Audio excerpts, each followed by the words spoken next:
All right, so as you can probably see behind us, we are going to be picking up a pig again this morning. So we have to get chores done here pretty quick, but before I do, we always have to take a look at the sunrise because it is beautiful as usual.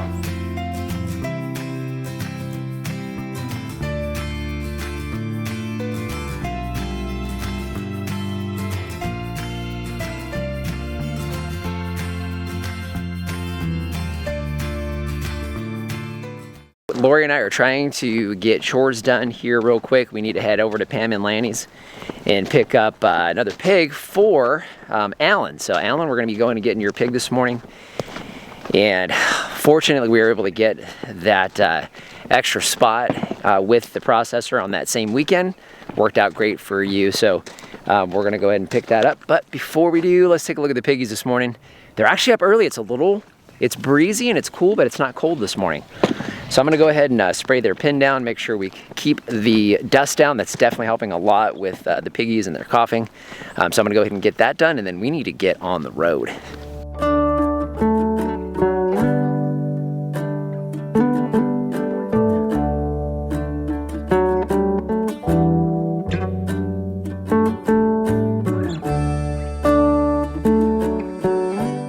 I can tell you I'm really happy with the Berks that we've been getting, so I'm hoping that they've got more of those available for us this morning. So we got a few things we need to get done today. It's a holiday week this week, so it's a short week for Lori and I as far as work is concerned, but not short week as far as farming is concerned. So it's gonna give us a chance to get one of our big projects accomplished for these pigs. One of the challenges that we're finding, and we knew it would be the case, but you know, you always have kind of that pecking order with pigs as well. Well, the smaller pigs are not getting as much feed as the bigger pigs, which is a problem. We want them all growing nice and steady. So we're gonna be building a larger feeder, especially because we're gonna wind up having 8 pigs on the farm now. So we definitely wanna make sure we have a larger feeder so that way they can all get, you know, a good amount of feed and grow at a nice steady pace, which is the goal with that. So Lori's finishing up the chicken chores. I'm gonna go help her out, and then we are gonna get on the road. We got a mob of pigs here at the feeder. So we now have 8. Got a nice big Chester cross. I don't know, I'm not gonna be able to make her out back there, but she's back in there with the rest. We got everybody out right now. Obviously it's mid-morning, so teenagers are all out and ready to go. So pigs are good. Alan, we got your pig. Hopefully we can keep her healthy all the way to next year. All right, so what we're doing, we're gonna spray that pen down. We're finding that we really need to make sure we keep that dust down. It helps a lot with their coughing, which helps to not stress them out. And the next thing we have kind of a livestock kind of day. So we have our new chicks, our new broiler chicks are here. Hopefully you guys are gonna be able to make this out, but there we go. You can see pretty well. There is our new broiler chicks. Now, it may be hard to make out, but they're getting very big and they've completely filled out this brooder. So Lori did a great job at taking care of our brooder management this time, which means we have more chicks than we're used to. So what we need to do is we need to go ahead and get kind of a grow out pen going for them. So what we're gonna do is we're gonna take one of the tractors and get that set up, and we're gonna keep them close so we can still get heat lamps on them. So we got this open area right down here that's nice and flat and not too far from where they are now. So we're gonna be able to keep an eye on them, easily run electric out to get their heat lamps on them still, because they still need that here for the next week or two before we get them out onto pasture. We don't wanna get them on the pasture quite yet. So we're gonna put them out here for a little grow out.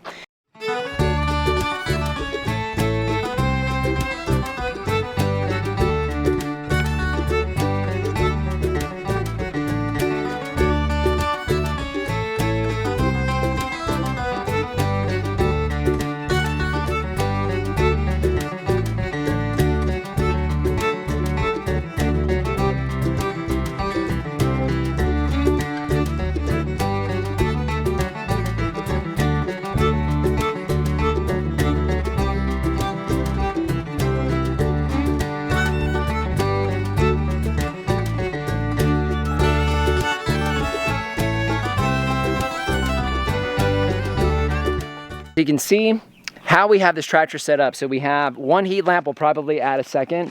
And you'll notice that we do add this plastic down around the base of the tractors. The size of the tractor actually needs a 10 by 14 tarp. I can't get a good deal on a 10 by 14 tarp. We carry 10 by 12s at the place I work.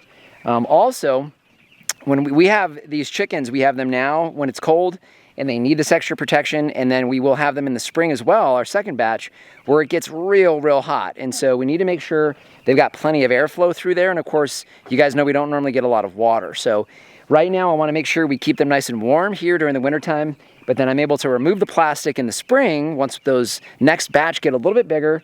So it gives me some flexibility there. And then of course, tarps, they don't last more than a season here anyway. So the tarp's only gonna last for this set of broilers, which is why I like getting them inexpensive from work. Okay, so now you guys are gonna see how we go through the process of getting these chicks out of this brooder and then over into the other one. I'm gonna be using that right there. So we just have a big Rubbermaid tub. Gonna get that, get the chicks loaded into that first, and then get them into the tractor.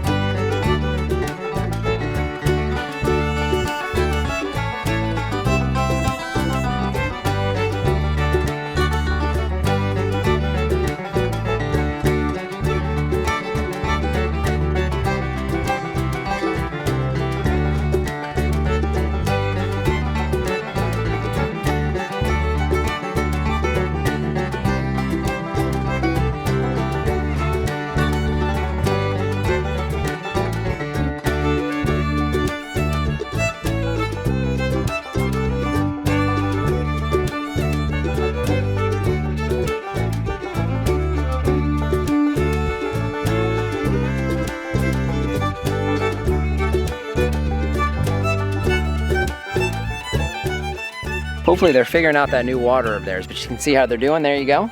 So it's still a whole lot of chickens for this one tractor, and they'll be in here for, I don't know how long. They're growing pretty fast. So at least a week or so we'll have them here before we move them out onto pasture. We usually try to wait until about week 3 to get them out on pasture. As assuming we keep all these healthy and alive, and we've got 74 chicks, we're gonna have to split them up a little bit. But you can actually see that the chicks are actually getting some grit, eating some little pebbles off the ground, which is fantastic to see. That'll definitely help them out a lot as well.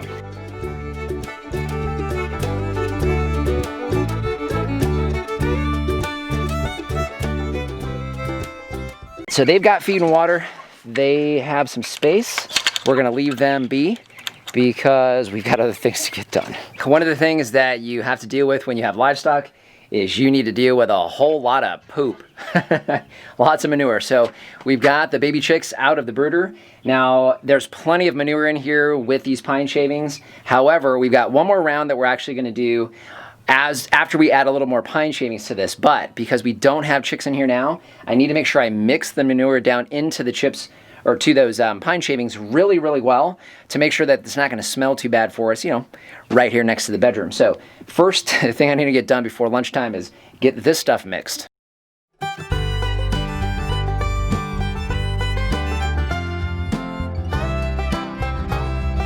Now there is a lot of manure in there.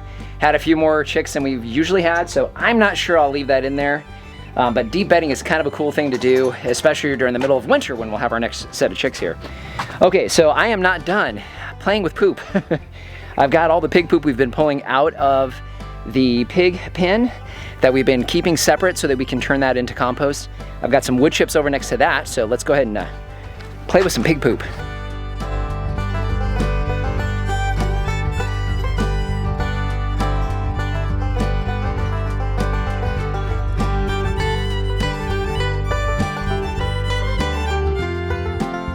So now on the old farm, we actually were relocating all of that out of the pen because it was never gonna move, it was permanent.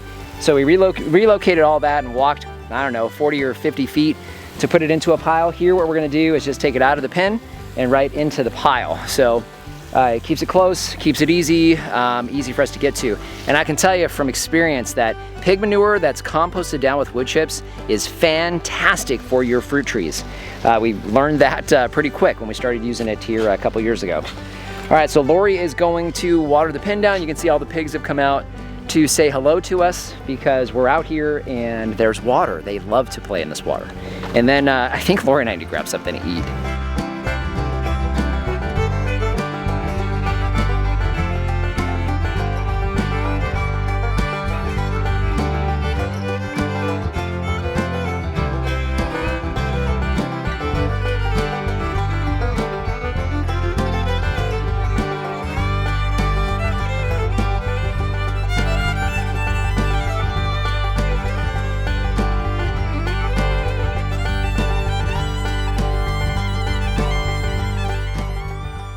going to give you guys an update on the garden beds. Overall, doing pretty good. They've slowed down just a little bit. Got some good growth here on the beets. Hopefully you can pick that up.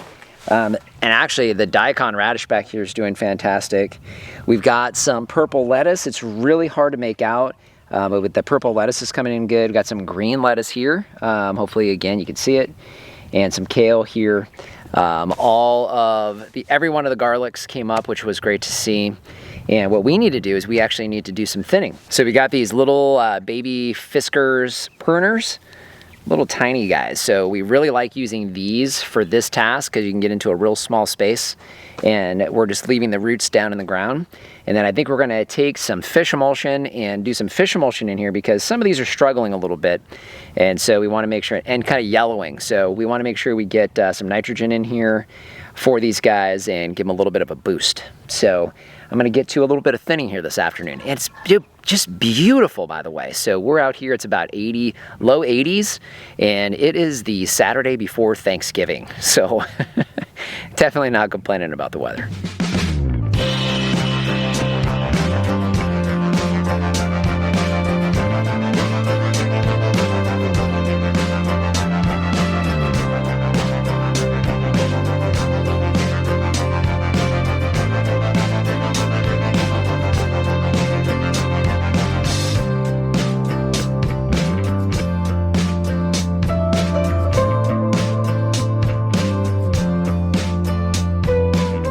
Just needed to get another quick update. Check out this bed. So this is actually the first garden bed that we planted when we were setting all the beds up and getting the soil in. We did a little bit of fish emulsion on the top and we did straw on the top. We planted daikon and black radishes. It's small, but it's down there, so it's hanging in there. But look at the daikon. I mean, it's just solid green in this bed. You can see, it just looks incredible. I mean, that's just really cool to see here in the fall. And the roots themselves, I can already tell, are massive. Now, they're not going to be able to get down too far. We only have maybe 12 to 14 inches of soil in here, so they can't get down too far. Their small feeder roots will go down through the hardware cloth, so they'll still do some mining for us, but I think for the most part, we'll probably just do a harvest and then cut the tips off of a lot of these and let them just die right in here and be food for worms. So these beds coming along really good, and garden beds coming along good. Okay, so Lori and I are gonna go in, have a cocktail because it's Thanksgiving week. I mean, goodness, something to celebrate for us here, right? So I think that's gonna do it for today. Lori and I are gonna spend some time out here with the chickens on the pasture. You know, we've got a lot we've got going on this week, but we're gonna really try to slow down a little bit for Thanksgiving Day and really enjoy that holiday. Hope you guys are gonna be doing the same.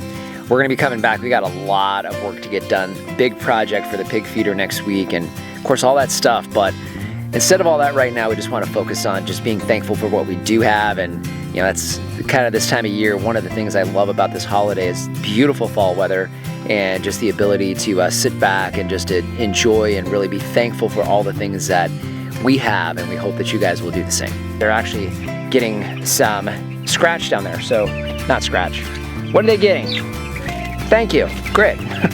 This week of Thanksgiving, it's like, ow, you little turkey. I was gonna say turkey, but she's a chicken. I got chickens all around me. There they are. Spent some time with the chickens out here on pasture because they're having a blast pecking at my leg. Girl, seriously.